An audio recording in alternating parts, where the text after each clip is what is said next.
ikaze mu kiganiro cyacu hano kuri Panda TV Rwanda. Twongeye kugaruka mu nkuru zacu biro mugoroba w'inkuru, cyane cyane iyo hari icyabaye. Rayon Sport imaze gukina n'ikipe y'Amagaju, bareyo rwose batahanye akababaro, ariko iyo birangiye match ivuyeho no gutegura ibindi bikurikira. Rayon Sport yakinnye, irakina, ariko ihura n'ikipe yindi nayo irayikinisha, bayita Amagaju. Abafana batashye bababaye, ubona ko nta nicyo bashaka kuvuga. Abanyamakuru rwose batunga mikoro, ariko bareyo baranga kuvuga, bakajya banacishamo bakavuga ati azamu yacu, ku munsi w'ejo muzaba ari bwo mugira icyo mutubaza. Abo ni abafana. Ibitego byari 2-2. Amagaju y'Inyagisenyi rwose araza afata ku gakanureyo, arayibwira ati nubwo ari mu mujyi wa Kigali, aho musanzwe mukorera, aho musanzwe mubarizwa, natwe twanabigaranzura tukabishyura. Ikipe ya Rayon Sport yatsindaga Amagaju yishyura, ikipe ya Rayon igatsinda Amagaju akishyura. Igitego cya mbere cyatsinzwe na Aimable, igice cya mbere kijya kurangira, ikipe y'Amagaju rwose iraza irishyura. Atawa nk'uwa 70 rwose, uwo bita Papure, uwo bita Bagayogo aje asimbura, atsinda igitego cyiza rwose, ateye ishoti nyuma y'uruga rw'amahina, ishoti riragenda rijya mu izamu, muzamu ntiyamenya aho ruciye. Pupeti w'umuhanga cyane warugiyemo asimbura, atsinda igitego hadashize n'iminota nko ku munota wa 85. Ikipe y'Amagaju iraza yishyura cya gitego, bibaye 2-2. Gusa twavuga iki? Gusa icyo nabonye cyo, umukinnyi ndi kuri yo pasi ya umuzamu cyahara aho yantengushye, nk'igitego cya mbere rwose kuri baro anayikoraho, shoti baro yari turutse kure, ubona yireba, anayikoraho iramucika, baro ijya mu izamu. Ni igitego cy'umuzamu wabonaga ko rwose yari afite, nta wari umukingirije, ntaki, yari afite umwanya wo gufatira baro, arangije baro iramucika ijya mu izamu. Ni igitego cya kabiri, ubona ko nubwo twavuga ngo nuko wari ku mwanya ku ruhande rwa Ombarenga, ariko muri angle ferme zamu rwose yari ku boxa baro, barinda niyo bayimuterana ku mutwe. Ibyo ni amakosa abiri, ubona ko ari uyu muzamu, ari umuzamu. Gusa ntago igitego cyajyamo kidafite uwakoze ikosa, niyo mpamvu biba bigomba kwakirwa. Gusa barebe action akora umugabo bita Niyongabo Amaris, umutoza w'Amagaju, avuze amagambo akomeye. Aravuze ati njyewe ikipe ya Rayon Sport narayize, nafashe umwanya nyigaho, twakinnye umukino wa gicuti, ndayiga, ndagenda mfata umwanya, ndavuga ati iyi ni ikipe ikomeye. Umunyamakuru umwe mu twari turi kumwe bamutunga mikoro, aramubaza ati se iyi kipe ikomeye, utsinze ikipe ikomeye, ati ntumbwire icyo cyo gisubizeyo, ahubwo nsinze ikipe mu rugo iwayo, kuko Rayon Sport ntago ikomeye. Yako kantu niko ahise avuga ati Rayon Sport ni ikipe iraho, ntago ikomeye. Ati Rayon Sport ni hehe ubona ikomeye se? Nizihe n'ikihe gice ubona ikomeyemo? Ati Rayon Sport ikomeye hagati no ku mpande.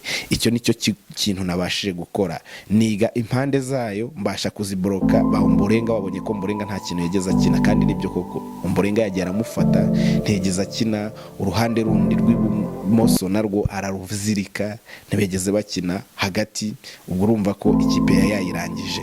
Gusa igice cya mbere bari batuje, ubona ko bari gukina ibintu rwose biraho, ubona ko Rayon Sport iri kugenda inabasatiramo igashota, ariko kureba mu izamu bikanga. Rero icyo cyo mutoza ngo yakizeho cyane, kuko yakinnye na Rayon Sport imutsinda 3-1. Rero muri match mikare, ni nayo mpamvu avuga ko yari yarafashe umwanya yiga Rayon Sport. Rero ngo inota rimwe akuye hanze niryo rimushimishije, naho gukina na Rayon Sport byo byari bisanzwe, kuko yari yarayiteguye birushije uko abantu babitekerezaga. Uyu ni umutoza w'Amagaju, bamwita Niyongabo Amaris ni umutoza w'umurundi cyane, agenda abisobanura cyane. Gusa ngo Rayon Sport iramutse gomeje kugenda gutya ntaho yagera, iba idafite umwataka ibindi byose yakina, ariko umwataka tipike nimero 9 yavuze ati umukinnyi Papure Rukundo Abdurrahman, uyu nguyu naza mu kibuga agakina nka nimero 9, kandi koko Rayon Sport yayamubanje kuri nimero 9. Reka mbabwire kuntu batangiye mbere yo kuza reka tubanze turangize iri jambo rya Niyongabo Amaris, umutoza w'Amagaju. Waravuga ati iyi kipe ya Rayon Sport rwose yari narayiteguye, kuko natekerezaga ko nibabanza kuri atake nk'umukinnyi twari dufite Rukundo Abdurrahman Papure, turahita tumenya ukuntu bari bukine, kuko asa nk'ugaruka kubera gukina nimero 10 akaza gusaba imipira hagati, ntagagonga. Iki nicyo kibazo Rayon Sport yaje guhura nacyo, babura nimero 9 iza kugonga abadefanseri b'Amagaju, bityo abadefanseri b'Amagaju bagomeza bidagadura, kuko nta muntu wegeze ubatera igihunga n'umwe. Niyo mpamvu bavuga ko uyu mutoza avuga ko rwose muri defense yo bari free, nta kintu cyakibateye ubwoba na kimwe. Gusa hajemo uyu mupeti ngo Adama Bagayogo niwe wabaderanjije, kuko agira amashoti aracenga arihuta cyane, niho bahise bagirira ikibazo.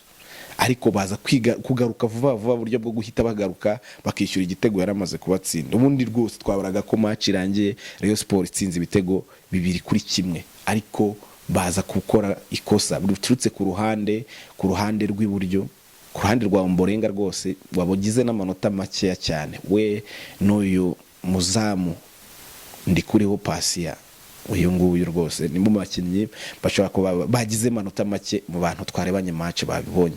Rero icyo navuga cyo nuko byagenze. Reka mpite mbabwira line up abakinnyi babanjemo mu kibuga uko byari bihagaze. Ese ni bande babanje mu kibuga? Byari bihagaze bite muri Rayon Sport? Ni bande babanje? Ninde umutoza? Ni bande umutoza yari yagiriye icyizere? Mwizamu habanjemo Ndikuriyo Pasia, kuri nimero 2 ni Fitina Ombolenga, nimero 3 habanjemo umukinnyi Bugingo Hakimu, kuri nimero 4 na 5 nibisanzwe ni Aimable na Omar Nyingi.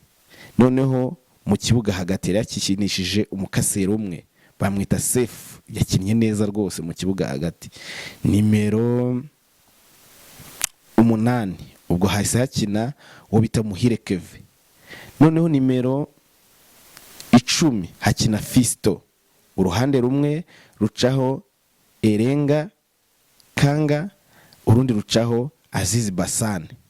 Noneho atake yacagaho Rukundo Papure. Niyo kipe yabanjemo. Ubyumve, niyo kipe ya Rayon Sport yabanjemo. Ariko se koko abareyo batashye barira bavuga ati, abanyamakuru babatunga mikoro bakavuga ati twabatunga mikoro, bakavuga ati azamu yacu. Sibye ko hari n'abasore bamaje ya rwose bakagenda begeza y'abafana bababwira ati dutahe tujye gutegura ibikurikira. Birinze kugira itangazamakuru bavuga, kuko agahinda bari bafite, bari kugera ibyo bavuga bigaca intege buri umwe, haba mu bayobozi cyangwa se batoza. Bakavuga ati batoza bagiye batsindiza match mu mikino ya gicuti, kubera iki badashobora gutsinda match zifite intego? Icyo ni ikintu umuntu wese ashobora kwibaza. Rero batashye bababaye, barira abafana bavuga bati iyi kipe kubera iki? Nubwo batagize icyo batangaza ku mamikoro, ariko ntago bishimye, abafana ntago bishimye. Tugiye kubumvisha ijambo ry'umugabo, cyangwa se twatunze mikoro umugabo bamwita Niyongabo Marsi, mutoza rwose w'Amagaju. Agenda avuga ati ikipe ya Rayon Sport ni narafashe umwanya ndayiga, ni ikipe nize, ni ikipe nafashe umwanya wanjye ndayiga. Nayo mpamvu kwikuraho amanota ntago byageze bingora cyane, ntago byangoye, kuko ni ikipe nafashe umwanya muri Kigali ekipe ikomeye nka Rayon Sport ntekereza ko ni soulagement nota rimwe felicitation mbere na mbere icyo dahuriza ko n'icyo uvuze bwa kabiri nkasura ekipe ikomeye nka Rayon Sport oya bikosore nkasura ekipe y'i Kigali birakwiye hanyuma wakiriye gute noneho inota rimwe ubonye icyo nakiriye nuko nakiriye ibintu positive kubera ko bakinabonye ko abakinnyi banje ari abantu batareka ngo ekipe ibasinde bashobora kugwana n'imita 90 bagatsinda nabyakeneza kubona inota rimwe ryo hanze ni byiza ko dufite n'ivyimero bitatu byo kwitegura ndaza ko amakosa twabonye tuyakosora kugira ngo imaze kurikira dutsinde. Coach, hari ibintu bigaragara bya mbere wenda ku mutoza wese n'ababizi bashobora kwishimira reaction kuri buri gitego cya Rayon Sport kabanza ukagombora gatsinda cya kabiri mu minota ya nyuma mukagombora. Ndashaka kugaruka cyane kuri iyo mentalite umutima nabonanye aba defenseurs bawe buryo bugarira ba mediateri bawe surtout nka Saidi mu defenseur waje gutsinda igitego kigombora nanabonye urakarira gardien wawe nyine mumaze gutsinda igitego cya kadusa n'umubwira. Ndashaka ugaruke gato muri preparation y'icyo wabwiye abahungu cyangwa anababwiye muri iyi match ya Rayon Sport uko wayiteguye donc mentalement ni ikipe wabonaga nk'ikipe idafite ikintu kinini yabagora kuko nabonaga mufite umutima wo kuba ati cyanatsindwa birashoboka.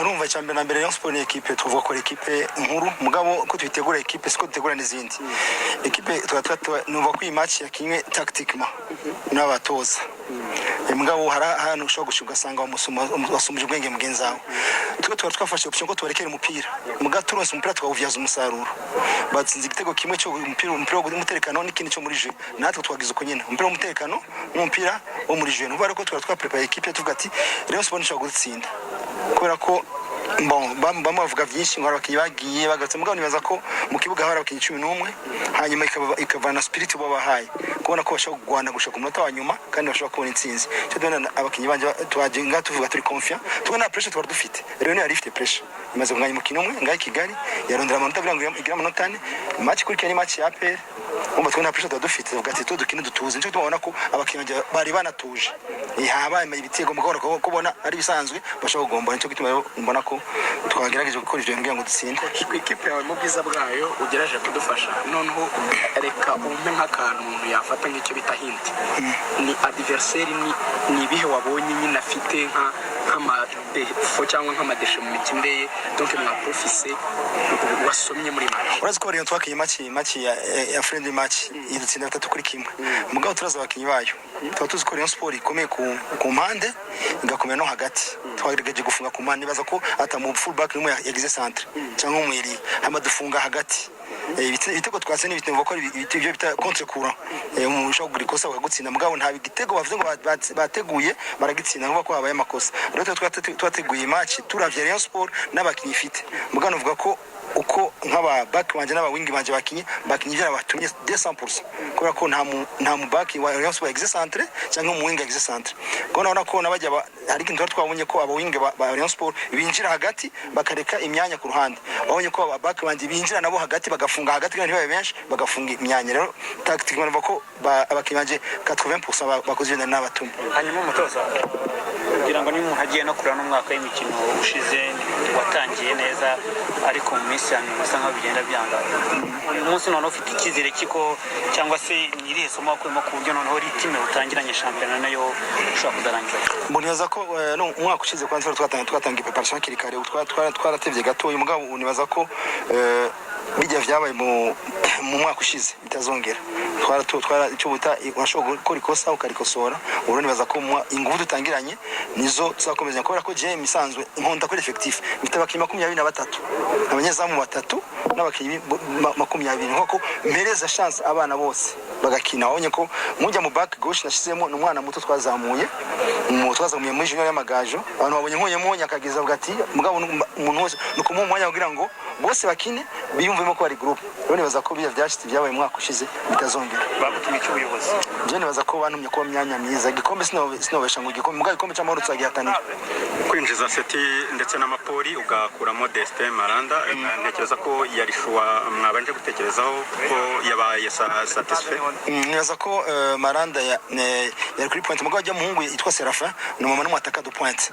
umata kandi wabonye ko igihe yagiye kuri point yagoye cyane aba defenseur bo muri Rayon Sport yari shuwa yanje kugira ngo bose bakine bari kumwe mugabo nabonye ko anserte mama Maranda yamanutse regime yamanutse hanyuma Mapoli nkabanze ko afite vitesse nabona ko yashaka kumusiga mu Mborenga wenda ko yagitego yatsinze ko yamusize nje tubona mukina mushize kugira ngo aze agifite imbaraga ashobora no kumusiga kandi yatsinze n'igitego.